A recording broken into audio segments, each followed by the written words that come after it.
بسم اللہ الرحمن الرحیم أَلَمْ تَرَ إِلَى الَّذِينَ أُوتُوا نَصِيبًا مِّنَ الْكِتَابِ يُؤْمِنُونَ بِالْجِبْتِ وَالطَّاغُوتِ وَيَقُولُونَ لِلَّذِينَ كَفَرُوا هَؤُلَاءِ أَهْدَىٰ مِنَ الَّذِينَ آمَنُوا سَبِيلًا۔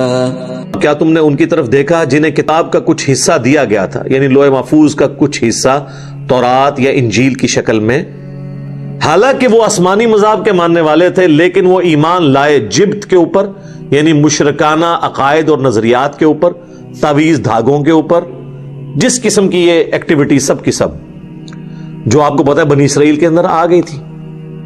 والطاغوت، اور اللہ کے مقابلے پہ جو کھڑا ہے، طاغوت شیطان ہو یا جتنے بھی لوگ جو اللہ کی شریعت کے مقابلے پہ کھڑے ہیں، وہ ان پر اعتقاد رکھتے ہیں حالانکہ انہیں آسمانی مذاہب کا حصہ ملا ہوا تھا۔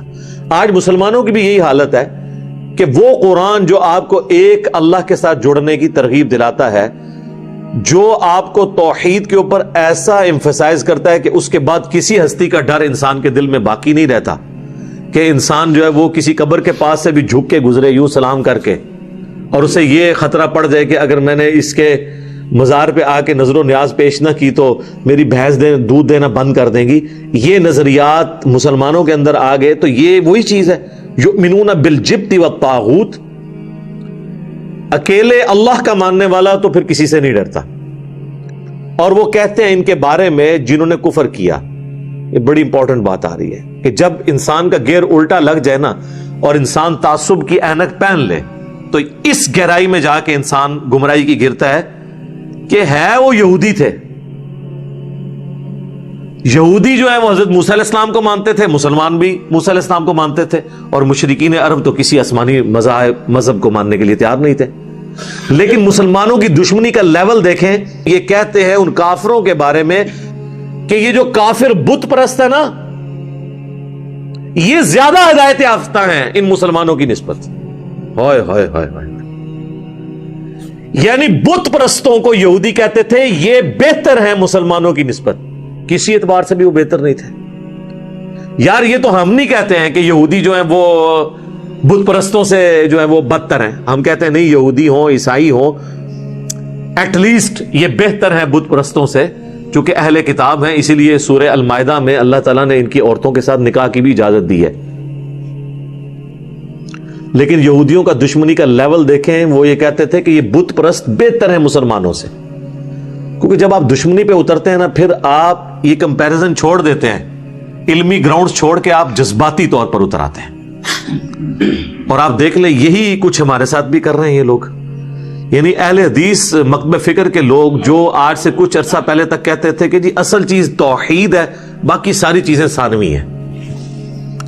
ان سے پوچھیں جی بھئی علی بھائی کی توحید میں کوئی مسئلہ ہے، وہ قبروں سے مانگتے ہیں کیا، شرک کی دعوت دیتے ہیں؟ نہیں نہیں توحید ٹھیک ہے، اصل میں مسئلہ اور ہے بنو امیہ۔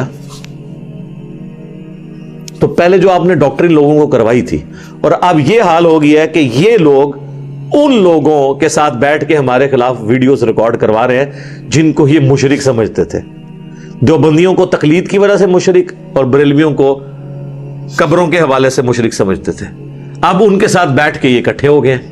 تو یہ بالکل اسی پیٹرن کے اوپر چل رہے ہیں، اور یقیناً یہ بھی کہتے ہیں، اب تو کئی بریلوی علماء نے کہا ہے کہ جی وہ بریلوی علماء جن کے امام نے اپنے سوا سارے فرقوں کو اسلام سے خارج کیا ہے۔ اولئک الذین لعنهم اللہ ومن یلعن اللہ فلن تجد له نصیرا۔ یہ ہے اصل میں وہ لوگ جن پہ اللہ کی لعنت ہو گئی ہے، اور جس پہ اللہ ہی لعنت بھیج دے پھر ہرگز تم اس کا مددگار کسی کو نہیں پاؤ گے۔ اچھا، لعنت باز یہ غیر مسلم اسلام پہ اعتراض کرتے ہیں، یہ جگہ جگہ اللہ لعنتیں بھیجتا ہے، وہ کہتے ہیں یہ مسلمانوں کا خدا جو ہے نا یہ قرض کرتا ہے، گالی دیتا ہے۔ لعنت گالی نہیں ہے، لعنت عربی زبان میں کہتے ہیں رحمت سے دوری۔ لعنت کا مطلب کیا؟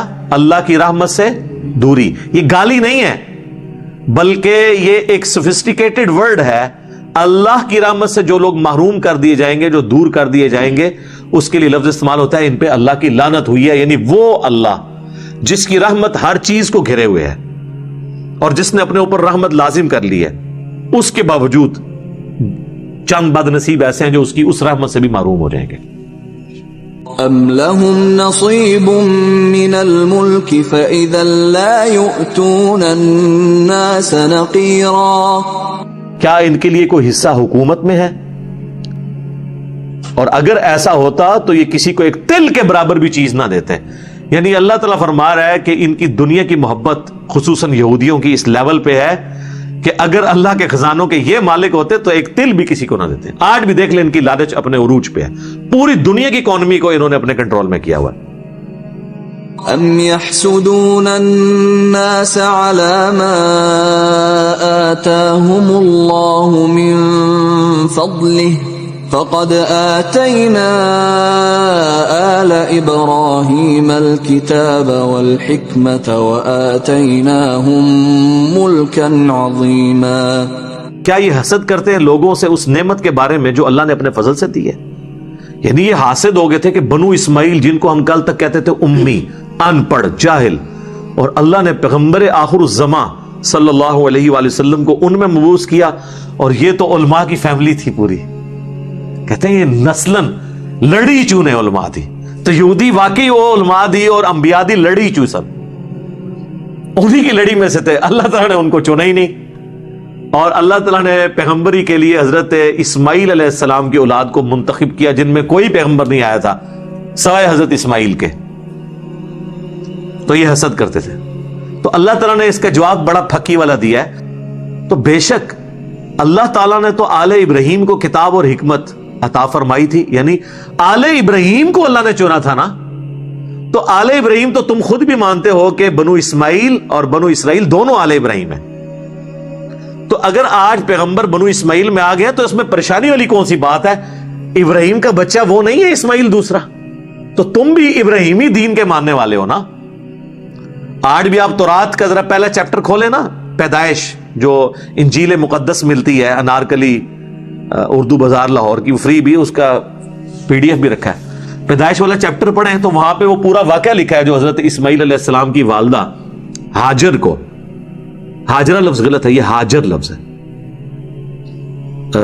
مکہ شریف میں حضرت ابراہیم علیہ السلام چھوڑ گئے تھے اور وہاں اسماعیل کی پیدائش ہوئی. تو یہ تو تورات میں لکھا ہوا ہے کہ حضرت ابراہیم علیہ السلام کے 2 بیٹے تھے, اسماعیل اور اسحاق, اور اسحاق کا لقب تھا اسرائیل جس کا مطلب ہے اللہ کا بندہ, اور ان کے پھر 12 بیٹے تھے. بنی اسرائیل کے سارے انبیاء اس میں سے ہوئے, لیکن ایک پیغمبر یعنی ہمارے محبوب صلی اللہ علیہ وآلہ وسلم کو اللہ نے بنو اسماعیل میں کیا, لیکن ہے تو ابراہیمی تھے نا. ہم اپنے دین کو کیا کہتے ہیں؟ دین ابراہیمی. ہم جب قربانی کرتے ہیں بڑی عید پہ تو کیا کہتے ہیں؟ سنت ابراہیمی. ہم سنت محمدی تو نہیں اسے کہتے, سنت ابراہیمی کہتے ہیں. ہمارا دین دین ابراہیمی ہے. قل اننی ہدانی ربی الی صراط مستقیم دینا قیما ملت ابراہیم حنیفا وما کان من المشرکین.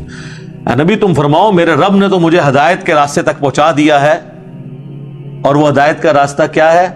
ابراہیم علیہ السلام کی ملت پہ کھڑا ہے, جو مشرک نہیں تھے اور سب سے ٹوٹ کر ایک اللہ کے ہو گئے تھے, حنیفہ تھے, اور ہم نے انہیں عظیم الشان سلطنت دی تھی. اچھا, حضرت ابراہیم کو تو کوئی سلطنت نہیں ملی, مراد یہ کہ ان کی اولاد میں بنو اسرائیل کو اللہ نے حکومت نہیں دی تھی کیا؟ جن میں حضرت سلیمان علیہ السلام جیسے اتنے بڑے پیغمبر جن کی اتنی بڑی حکومت تھی, حضرت داؤد علیہ السلام, تو وہ آل ابراہیم ہی تھے. فَمِنْهُمْ مَنْ آمَنَ بِهِ وَمِنْهُمْ مَنْ صَدَّ عَنْهُ وَكَفَى بِجَهَنَّمَ سَعِيرًا. ان میں سے ایسے بھی ہیں جو ایمان لاتے ہیں, اور ان میں ایسے بھی ہیں جو حق سے منہ پھیر لیتے ہیں. یعنی صرف ابراہیم کی اولاد ہونا گارنٹی نہیں ہے اس بات کی کہ آپ جنت میں چلے جائیں گے یا آپ راہ حق پہ, جب تک کہ ابراہیم علیہ السلام کی دعوت کو قبول نہیں کریں گے. اور ایسے لوگوں کے لیے پھر جہنم کافی ہوگا. اللہم اجرنا من النار. یعنی یہ جو آپ کہتے ہیں نا, جو کچھ بھی ہے ابراہیم کی اولاد سے ہیں, جو کچھ بھی ہیں تیرے محبوب کی امت سے ہیں, اللہ نے کہہ دیا ہے اس کا انجام یہ ہونا ہے کہ جہنم میں جلو گے اگر ان کی تعلیمات پر عمل نہ کیا. إن الذين كفروا بآياتنا سوف نصليهم نارا كلما نضجت جلودهم بدلناهم جلودا غيرها ليذوقوا العذاب إن الله كان عزيزا حكيما. بے شک وہ لوگ جنہوں نے ہماری آیات کے ساتھ کفر کیا ان قریب ہم انہیں ڈالیں گے جہنم میں. جب کبھی بھی ان کی کھالیں جو ہیں وہ جل جائیں گی تو ہم ان کی کھالیں ختم کر کے ان کو نئی کھالیں دے دیں گے تاکہ وہ عذاب کا مزہ چکھتے رہیں. اللہم لا تجعلنا منہم. یعنی یہ کتنا غصے کا اظہار ہے اللہ کی طرف سے کہ جب دوزخ میں انہیں جلایا جائے گا اور ان کی کھال جب پگھل جائے گی نا تو ہم انہیں نئی کھال دیں گے تاکہ دوبارہ سے اس تکلیف سے وہ بار بار گزرے. تو اللہ کو بوڑھی نانی اماں نہیں ہے بھائی. اللہ کے احساسات وہ نہیں ہیں جو انسان ہے کہ جو مغلوب ہو جاتے ہیں احساسات سے. کتنے سخت لیول کی گفتگو ہو رہی ہے. اللہ ماں سے بڑھ کر محبت کرنے والا ان لوگوں کے لیے جو تابع فرمان ہے. مجرمین کے لیے یہ ہے کہ کھال اتر جائے گی نئی کھال دوں گا تاکہ پھر دوبارہ سے پھر زیرو سے کام سٹارٹ ہو جائے. یہی وہ آیت ہے جس کے اوپر ایک بہت بڑے سائنٹسٹ تھے جو مسلمان ہوئے جب انہوں نے یہ ڈسکور کیا کہ جو یہ انسان آگ کے جلنے سے جو تکلیف محسوس کرتا ہے اس کے جو ریسیپٹرز ہیں وہ کھال کے اندر پائے جاتے ہیں. اس سے پہلے کانسیپٹ تھا حرام مغز کے پوائنٹ آف ویو سے صرف, لیکن یہ کھال کے اندر بھی ایسے ریسیپٹرز موجود ہیں. تو انہوں نے کہا یہ قرآن پاک کی یہ آیت میں اس زمانے میں یہ بات کرنا تو اس کے سوا اس کا کوئی سلوشن نہیں کہ اس کا سورس ڈیوائن ہے. بے شک اللہ تعالیٰ غالب ہے, حکمت والا ہے. غالب اتنا ہے کہ دنیا میں بھی عذاب دے سکتا ہے, حکمت یہ ہے کہ ڈھیل دیتا رہتا ہے, شاید اس کی طرف لوگ پلٹ آئیں. والذین آمنوا وعملوا الصالحات سندخلهم جنات تجری من تحتها الانہار خالدین فیہا ابدا لهم فیہا ازواج مطہرہ وندخلهم ظلا ظلیلا. سائملٹینیس کنٹراسٹ آ رہا ہے. وہ لوگ جو ایمان لے آئے اور انہوں نے نیک اعمال کیے ان قریب ہم انہیں داخل کریں گے ایسے باغات میں جن کے نیچے نہریں بہتی ہوں گی, وہ رہیں گے اس میں ہمیشہ ہمیش. وہاں ان کے لیے پاکیزہ بیویاں ہوں گی, یعنی دنیا والی بیویاں بھی مل جائیں گی اور اس کے علاوہ بھی جن کو دنیا میں نہیں ملی ہیں آخرت میں تو ملیں گی انشاءاللہ تعالی. اور ہم انہیں داخل کریں گے ایسے گھنے دار درختوں میں جن کے سائے بہت گھنے ہوں گے. وہ تو صحیح بخاری میں آتا ہے کہ ایسے درخت بھی ہیں کہ 100 سال تک ایک گھوڑ سوار اس میں ٹریول کرتا رہے اس کے سائے سے باہر نہیں نکلے گا. ایڈا بڑا درخت سر, ایک درخت کی گل ہو رہی ہے. اللہ اکبر. اللہم انا نسألک جنت الفردوس مع النبیین والصدیقین والشہداء والصالحین آمین. ان اللہ یأمرکم ان تؤدوا الامانات الى اہلها واذا حکمتم بین الناس ان تحکموا بالعدل ان اللہ نعم ما یعظکم به ان اللہ کان سمیعا بصیرا. بے شک اللہ تعالیٰ تمہیں حکم دیتا ہے کہ جو امانتیں ہیں نا ان کے اہل لوگوں کے سپرد کرو. اس کے 2 معنی ہو سکتے ہیں. ایک تو جس سے امانت لی ہے اس میں خیانت نہ کرو, اس کی امانت اس کو واپس کرو. ایک یہ ہے کہ جس کی جو پوسٹ ہے نا جو اس کے لیے ڈیزرونگ بندہ ہے اس کے حوالے وہ امانت کرو. یعنی حکمران ایسا ہو جو حکمران بننے کا اہل ہے, اس کے حوالے وہ امانت کرو. ایک بندہ پیشے کے اعتبار سے سائنٹسٹ یا انجینئر ہے نہیں ہے اور آپ اسے وفاقی وزیر بنا دیں سائنس اور ٹیکنالوجی کا تو یہ غلط ہے. وہ اس کا اہل نہیں ہے, اس کے حوالے وہ چیز نہیں ہونی چاہیے. تو جو اہل لوگ ہیں یعنی جو کریکٹر والے لوگ بھی ہوں, ان کی وہ فیلڈ بھی ہو, ان کے حوالے وہ چیزیں کی جائیں. یہ اللہ تعالیٰ کا حکم ہے. جب تم فیصلہ کرنے لگو لوگوں کے درمیان تو فیصلہ کرو انصاف کے ساتھ. یعنی پہلا سٹیپ یہ ہے کہ امانت آپ نے صحیح بندے کے سپرد کی, چاہے وہ چیف جسٹس کوئی بن گیا ہے, خواہ وہ پولیس کا کوئی آفیسر ہے, آرمی چیف ہے, پرائم منسٹر ہے, ڈیزرونگ بندہ ہو. اس کے بعد جب وہ پوسٹ پہ بیٹھ جائے تو وہ پھر پورے انصاف کے ساتھ کرے. اور انصاف کے اوپر تو قرآن میں درجنوں جگہ ہے کہ تمہیں اگر اپنے ماں باپ, اولاد, بہن بھائی, بیوی, کسی کے خلاف بھی گواہی دینی پڑے تو تم انصاف کے اوپر قائم ہو جاؤ. اور اللہ کی یہ صفت ہے اولو العلم قائما بالقسط. بے شک یہ بہت اچھی بات ہے جس کی اللہ تعالیٰ تمہیں نصیحت کرتا ہے, یعنی انصاف پسند ہونے کی, ٹروتھ لور ہونے کی. اسی کو انگلش میں کہتے ہیں ٹروتھ لور. بے شک اللہ تعالیٰ سننے والا ہے اور دیکھنے والا ہے. يا أيها الذين آمنوا أطيعوا الله وأطيعوا الرسول وأولي الأمر منكم فإن تنازعتم في شيء فردوه إلى الله والرسول إن كنتم تؤمنون بالله واليوم الآخر ذلك خير وأحسن تأويلا. اے اہل ایمان, اطاعت کرو اللہ کی اور اس کے رسول کی.